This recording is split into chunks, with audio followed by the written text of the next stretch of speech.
अब बताएं जी आपको कैसा लगा सर? बहुत परफेक्ट है माशाल्लाह, बहुत अच्छी है ये। बचत, पैसों की बचत, पेट्रोल की बचत, बेहतरीन। हैप्पी फैमिली, बहुत अच्छी हैप्पी फैमिली के लिए।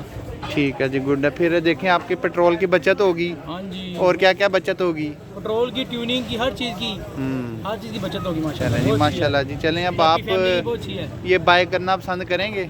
इंशाल्लाह इंशाल्लाह। चलें जी, गुड हो गया जी। अल्लाह पाक आपको दे, आप इंशाल्लाह इसको बाय करें आमीन आमीन। और सब जो है हम मिल के मिलके जो है ना वो दोस्त माहौल बनाएंगे, इन्वायरमेंट इंशाल्लाह। ठीक है ना?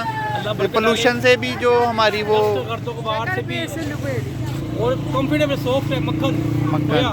Good good. ये दादा ले पोता है। हाँ जी, बिल्कुल ऐसे ही लाइफ है। टाइम चीज़ है, जैसे मर्जी 5 घंटे बैटरी चार्ज करें, पेट्रोल की बचत, टेंशन फ्री, चलें जैसे मर्जी जी, यूज़ करें। गुड है जी। बहुत शुक्रिया जी आपका, आपने बहुत बेहतरीन बड़े अच्छे हमें कमेंट्स दिए हैं सर।